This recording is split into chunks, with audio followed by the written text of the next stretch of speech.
Students அடுத்ததா நம்ம பார்க்க போகிறது சைஸ் ஸ்கொயர் டெஸ்ட் சரிங்களா. இந்த சைஸ் ஸ்கொயர் டெஸ்ட்னா என்னன்னு அர்த்தம்னா குட்னஸ் ஆஃப் ஃபிட் சரிங்களா. சைஸ் ஸ்கொயர் டெஸ்ட்டோட டெஃபினேஷன் பாருங்க. Chi square test equal to summation O minus E whole square divided by E சரிங்களா. வேர் ஓங்கிறது வந்து அப்சர்வ்டு ஃப்ரீக்வன்சி, ஈங்கிறது வந்து எக்ஸ்பெக்டட் ஃப்ரீக்வன்சி சரிங்களா. இந்த சைஸ் ஸ்கொயர் டெஸ்ட் வந்து எதற்கு யூஸ் ஆகுதுன்னா difference between observed and expected frequency R significant எப்படி இருக்கு அப்படின்னு சொல்லிட்டு நம்ம டெஸ்ட் பண்றதுக்கு தான் இந்த சைஸ் ஸ்கொயர் டெஸ்ட் வந்து யூஸ் ஆகுது. Size square test is used to test weather difference between observed and expected frequency R significant சரிங்களா. அப்சர்வ்ட் ஃப்ரீக்வன்சிக்கும் இந்த எக்ஸ்பெக்டட் ஃப்ரீக்வன்சிக்கும் உள்ள வித்தியாசத்தை தான் நம்ம வந்து இந்த சைஸ் ஸ்கொயர் டெஸ்ட்டை யூஸ் பண்ணி இது பண்றோம், டெஸ்ட் பண்றோம். நோட் பாருங்க. if the data is given in a series of n number then degrees of freedom, அதாவது ஒரு n degrees ஒரு n நம்பர்ல ஒரு டேட்டா கொடுத்துருக்காங்கன்னா அதுக்கு டிகிரிஸ் ஆஃப் ஃப்ரீடம் வந்து n-1 சரிங்களா.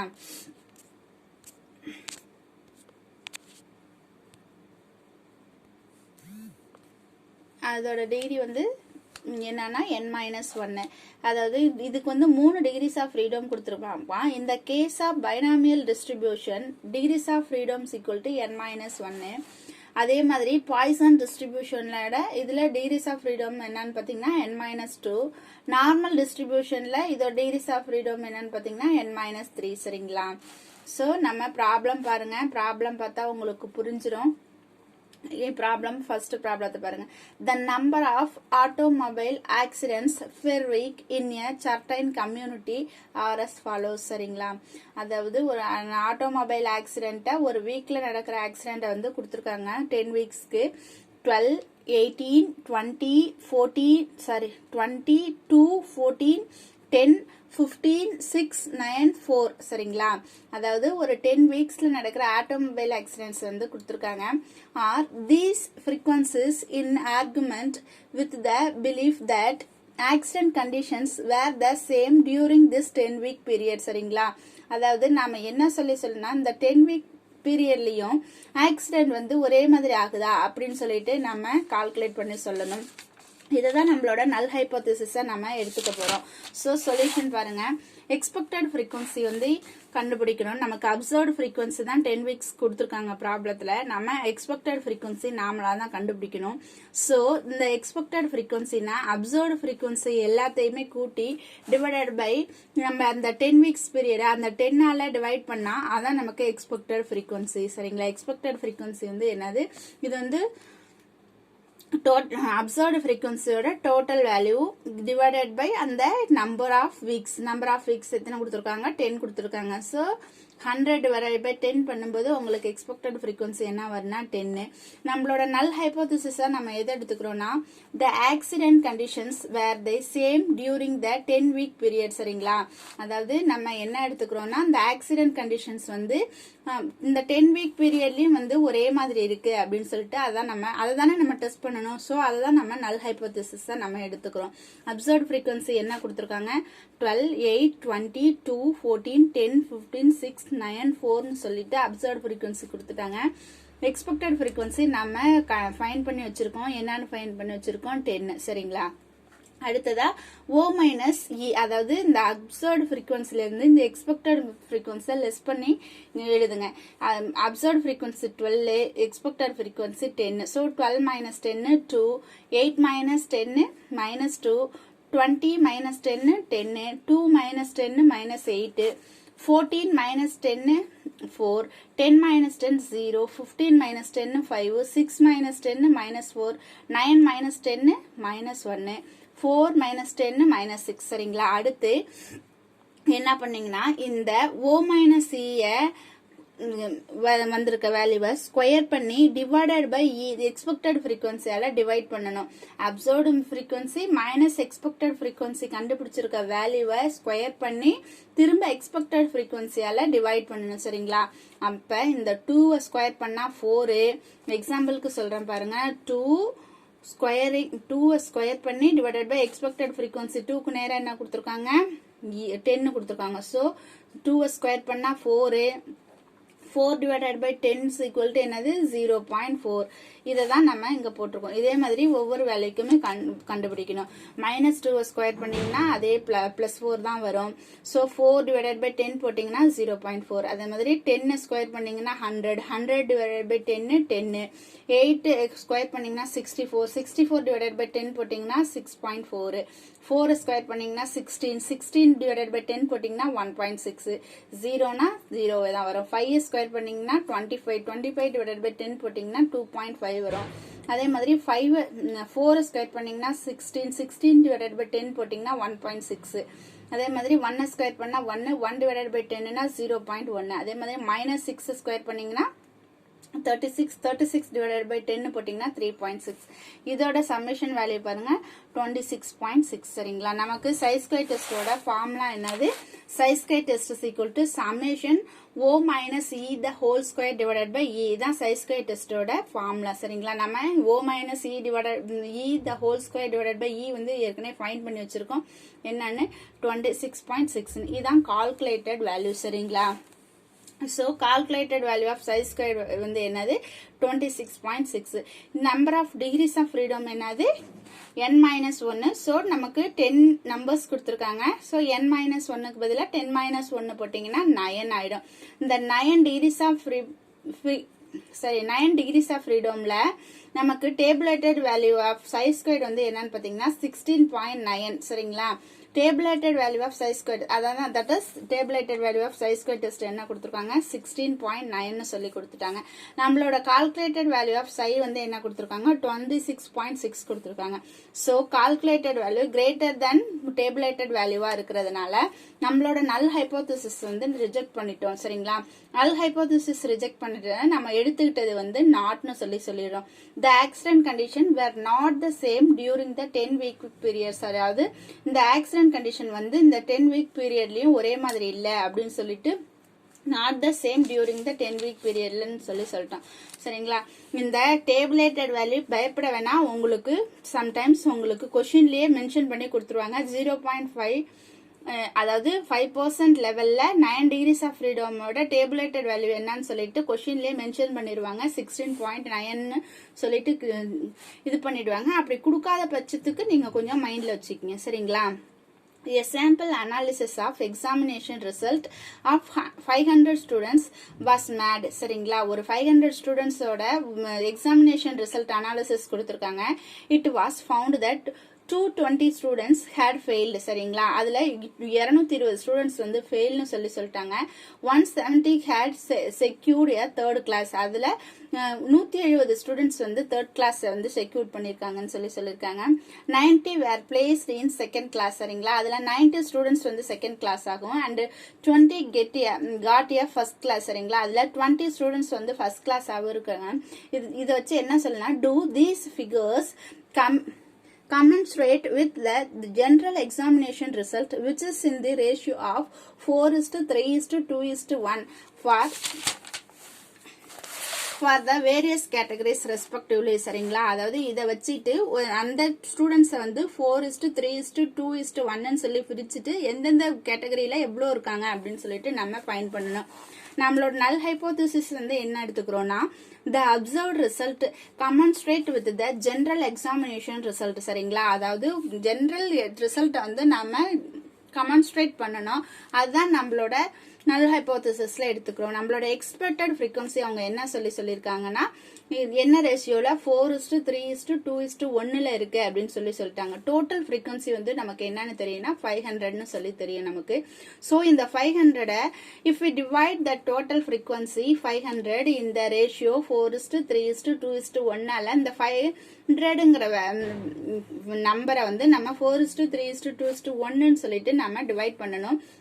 சோ அப்படி டிவைட் பண்ணும்போது இந்த எக்ஸ்பெக்டட் frequency என்னவா இருக்கும் அப்படின்னு பாத்தீங்கன்னா 200 150 150. சோ இது எல்லாத்தையும் ஆட் பண்ணி பாருங்க 500 வரும்.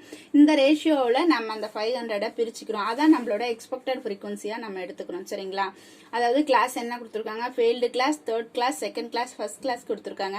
சோ அதோட அப்சர்வ்ட் frequency என்ன கொடுத்திருக்காங்க? 220 170 90 20. சரிங்களா? ஃபெயில்டா இருந்தது 220 ஸ்டூடண்ட்ஸ், தேர்ட் கிளாஸ்ல 170 ஸ்டூடண்ட்ஸ், செகண்ட் கிளாஸ்ல 90 ஸ்டூடெண்ட்ஸ், ஃபர்ஸ்ட் கிளாஸ்ல 20 ஸ்டூடெண்ட்ஸ் இருக்குன்னு சொல்லிட்டாங்க. நம்மளோட எக்ஸ்பெக்டட் ஃப்ரீக்வன்சி நம்ம என்ன ஃபைண்ட் பண்ணியிருக்கோம், 200, 150, 100, 15 சொல்லிட்டு ஃபைண்ட் பண்ணியிருக்கோம்.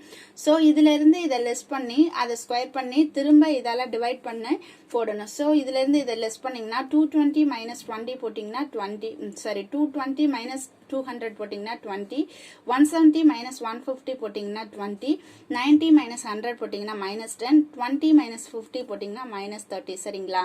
இதை திரும்ப இதை ஸ்கொயர் பண்ணி திரும்ப எக்ஸ்பெக்டட் ஃப்ரீக்வன்சியால டிவைட் பண்ணணும். சரிங்களா? ஸோ இதை ஸ்கொயர் பண்ணீங்கன்னா என்ன வரும்னா 20 ஸ்கொயர் பண்ணா 400 வரும். ஸோ இதை ஸ்கொயர் பண்ணி டிவைடட் பை இஆல 200 பண்ணீங்கன்னா உங்களுக்கு என்னது 2 தான் கிடைக்கும். 2.00 போட்டிருக்கேன் நம்ம கன்வீனியன்ட்டுக்காக. அதே மாதிரி தான் இதை ஸ்கொயர் பண்ணி இதால டிவைட் பண்ணீங்கன்னா 2.667 கிடைக்கும். அதே மாதிரி 10 ஸ்கொயர் பண்ணி 100 டிவைட் பண்ணீங்கன்னா 1.00 கிடைக்கும். அதே மாதிரி 30 ஸ்கொயர் பண்ணி 50 டிவைட் பண்ணீங்கன்னா 18 கிடைக்கும். சரிங்களா? இது எல்லாத்தையுமே ஆட் பண்ணி போட்டீங்கன்னா உங்களுக்கு என்ன வேல்யூ கிடைக்குன்னா 23.667 கிடைக்கும். ஸோ கால்குலேட்டட் வேல்யூக்கு நமக்கு என்ன ஃபார்முலா, சை ஸ்கொயர் டெஸ்ட்டுக்கு என்ன ஃபார்முலான்னு பார்த்தீங்கன்னா, psi square test is equal to summation O minus E the whole square divided by E. So இதை நம்ம ஃபைண்ட் பண்ணி வச்சிருக்கோம் 23.667 சொல்லிட்டு. So psi square calculated value, psi square test ஓட calculated value என்னது 23.667. சரிங்களா? 23.667. இதோட டிகிரிஸ் ஆஃப் ஃப்ரீடம் என்னது n-1. ஸோ நமக்கு எத்தனை அப்சர்வேஷன் கொடுத்துருக்காங்க, 4 அப்சர்வேஷன், 4-1. இதை என்னன்னு எடுத்துக்கிறோம்னா வின்னு சொல்லி எடுத்துக்கிட்டோம். v ஈக்குவல் டு, நீங்க அப்படி எடுக்கலனாலும் பரவாயில்ல, 3 degrees of freedom equal to 3. சரிங்களா? இந்த v ஈக்குவல் டு 3 இருக்கும்போது சை ஸ்கொயர் டெஸ்ட் அட் 5% லெவல்ல இதோட டிகிரிஸ் ஆஃப் ஃப்ரீடம் என்னன்னு சொல்லி பாத்தீங்கன்னா 7.81. சரிங்களா? 7.81. இந்த டேபுலேட்டட் வேல்யூ பாருங்க, அதான் tabulated value of chi square test at 5% level for 3 degrees of ஃப்ரீடம்க்கு தான் 7.81. இங்க நோட்டேஷன்ல சொல்லியிருக்காங்க, இங்க நம்ம சென்டென்ஸ்ல எழுதியிருக்கோம். அவ்வளவுதான். Degrees of freedom equal to 7.81. சரிங்களா? கால்குலேட்டட் வேல்யூ வந்து டேபுலேட்டட் வேல்யூட கிரேட்டரா இருக்கிறதுனால நம்மளோட நல் ஹைபோதசிஸை நம்ம ரிஜெக்ட் பண்ணிட்டோம். ஸோ நம்ம என்ன சொல்றாங்கன்னா, the observed result are not commensurate with the general examination. சரிங்களா? ஸோ ஜெனரல் எக்ஸாமினேஷன் ரிசல்ட் வந்து நமக்கு செக்யூர்டா இல்லை அப்படின்னு சொல்லிட்டோம். சரிங்களா? அடுத்து பாருங்க, தேர்ட் ப்ராப்ளத்துல இதுல உங்களுக்கு அந்த 5% லெவல் ஆஃப் சிக்னிபிகன்ட் வந்து கொடுத்துருப்பாங்க. டேபுலேட்டட் வேல்யூக்கு 5% லெவல் ஆஃப் சிக்னிபிகன்ட்டுக்கு கொடுத்துருப்பாங்க. ஸோ இது ப்ராப்ளத்திலே கொடுத்துருக்காங்க பாருங்களேன். The demand for a particular square parts in a factory was found that factory was found to vary from day to day. சரிங்களா? அதாவது ஒரு பர்டிகுலர் ஃபேக்டரியோட ஸ்பேர் பார்ட்ஸ் வந்து ஒரு ஃபேக்டரி வந்து எப்படி இருக்கு அப்படின்னு சொல்லி ஃபவுண்ட் பண்ணியிருக்காங்க. ஒவ்வொரு நாளுக்குமே இது வந்து வேரி ஆகுதுன்னு சொல்லியிருக்காங்க. In a sample study the following information was obtained. ஒரு 6 நாளைக்கும் 6 parts number of square parts demanded, எவ்வளவு பார்ட்ஸ் வந்து டிமாண்ட் ஆயிருக்குன்னு சொல்லிட்டு சம் டேட்டாஸ் கொடுத்துருக்காங்க. ஸோ இதை வச்சுட்டு நம்ம என்ன பண்ணணும்னா, test the hypothesis that the number of parts demand does not depend on the day of the week. சரிங்களா? அதாவது இந்த என்ன சொல்றீங்க, that the number of parts demand does not depend on the day of the week. அந்த வாரத்துல இருக்க ஒவ்வொரு நாளையும் பொறுத்து அந்த டிமாண்ட் இருக்காது அப்படின்னு சொல்லிட்டு நம்ம இருக்குமா இருக்காதா அப்படின்னு சொல்லி நம்ம டெஸ்ட் பண்ணணும். சரிங்களா? அங்க பாருங்க, chi square test 5 degrees of ஃப்ரீடம்ல அட் 5% லெவல்ல அதோட டிகிரிஸ் ஆஃப் ஃப்ரீடம் என்னன்னு பாத்தீங்கன்னா 11.07 சொல்லிட்டு அவங்க ப்ராப்ளத்திலேயே கொடுத்துருக்காங்க.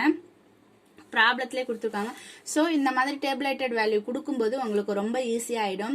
நல் ஹைபோதசிஸ் பாருங்க என்னன்னு எடுத்துக்கிறோம்னா, the number of parts demanded does not depend on the day of the week. சரிங்களா? அதாவது நம்பர் ஆஃப் பார்ட்ஸோட டிமாண்ட் வந்து அந்த வாரத்துல இருக்க வீக் வந்து டிபெண்ட் பண்ணி இல்ல, அந்த வாரத்துல இருக்க டேவை வந்து டிபெண்ட் பண்ணி இல்ல அப்படின்னு சொல்லிட்டு நல் ஹைபோதசிஸா எடுத்துக்கிறோம்.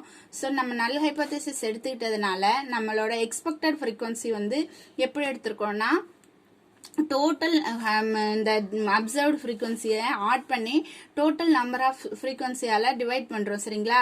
ஸோ டோட்டல் ஃப்ரீக்வன்சி வந்து டோட்டல் ஃப்ரீக்வன்சி வந்து 6720. ஸோ நம்பர் ஆஃப் டேஸ் வந்து 6. இதை 6ஆல டிவைட் பண்ணும்போது உங்களுக்கு என்ன ஆன்சர் கிடைக்குதுன்னா 11.20 கிடைக்குது சரிங்களா. இதுதான் நம்மளோட அப்சர்வ்டு ஃப்ரீக்வன்சி.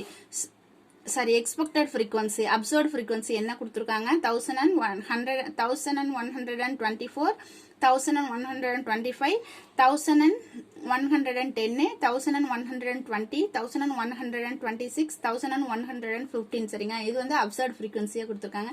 நம்மளோட எக்ஸ்பெக்டட் ஃப்ரீக்வன்சி நம்ம என்ன ஃபைண்ட் பண்ணியிருக்கோம் 1120 சொல்லிட்டு ஃபைண்ட் பண்ணிருக்கோம். ஸோ O மைனஸ் இ கண்டுபிடிங்க.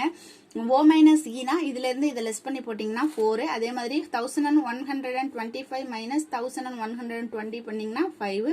ஸோ 110ல இருந்து 120 பண்ணும்போது -10.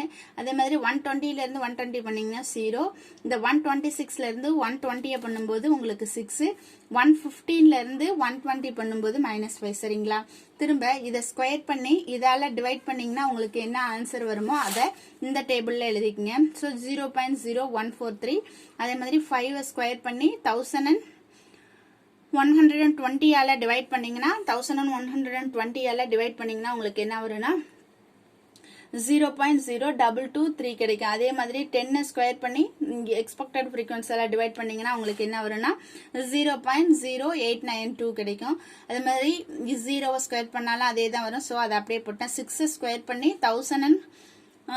1120ஆல டிவைட் பண்ணீங்கன்னா உங்களுக்கு 0.0321 கிடைக்கும். அதே மாதிரி -5 ஸ்கொயர் பண்ணி 1120ஆல டிவைட் பண்ணீங்கன்னா உங்களுக்கு 0.0223 கிடைக்கும் சரிங்களா. இது எல்லாத்தையுமே ஆட் பண்ணீங்கன்னா 0.1802 கிடைக்கும். ஸோ நம்மளோட சைஸ் ஸ்கொயர் டெஸ்ட்டுக்கு ஃபார்முலா வந்து என்னன்னு பார்த்தீங்கன்னா summation O minus E the whole square divided by E. So இது என்ன கண்டுபிடிச்சிருக்கோம் நம்ம 0.1802 கண்டுபிடிச்சிருக்கோம். டிகிரிஸ் ஆஃப் ஃப்ரீடம்க்கு என்ன ஃபார்முலா n-1. ஸோ நமக்கு 6 அப்சர்வேஷன் கொடுத்துருக்காங்க. So n is equal to 6. 6 - 1 போடும்போது உங்களுக்கு number of degrees of freedom வந்து 5 ஆயிடும். நம்மளோட tabulated value chi squared at 5% லெவல்ல 5 டிகிரிஸ் ஆஃப் ஃப்ரீடம்ல என்னன்னு இருக்குன்னு பார்த்தீங்கன்னா 11.07 நமக்கு ப்ராப்ளத்திலே கொடுத்துருக்காங்க. ஸோ இதோட கால்குலேட்டட் வேல்யூ வந்து லெஸ் தென் டேபிளேட்டட் வேல்யூவா இருக்கிறதுனால நம்மளோட நல் ஹைபோதசிஸை நம்ம அக்செப்ட் பண்ணிட்டோம். நம்ம என்ன so that is the number of parts demanded does not depend on the day of the week சரிங்களா. நம்ம இதை தான் நம்மளோட நல் ஹைபோதசிஸ் எடுத்துட்டோம். நம்பர் ஆஃப் டிமாண்ட்ஸ் வந்து அந்த வீக்ல இருக்கிற நாளை பொறுத்து இல்லை அப்படின்னு சொல்லிட்டோம் சரிங்களா. இது இவ்வளவுதான்ப்பா சைஸ் ஸ்கொயர் டெஸ்ட். இதோட முடிஞ்சிருச்சு. உங்க சிலபஸ்ல இருக்கிற T test, F test, chi square test ஏதாவது இந்த மூணுலயுமே ஏதாவது டவுட் இருந்தா கேளுங்க. நெக்ஸ்ட் கிளாஸ்ல அனாலிசிஸ் ஆஃப் வேரியன்ஸ் பார்க்கலாம் சரிங்களா. ANOVA table analysis of variance பார்க்கலாம். தேங்க்யூ.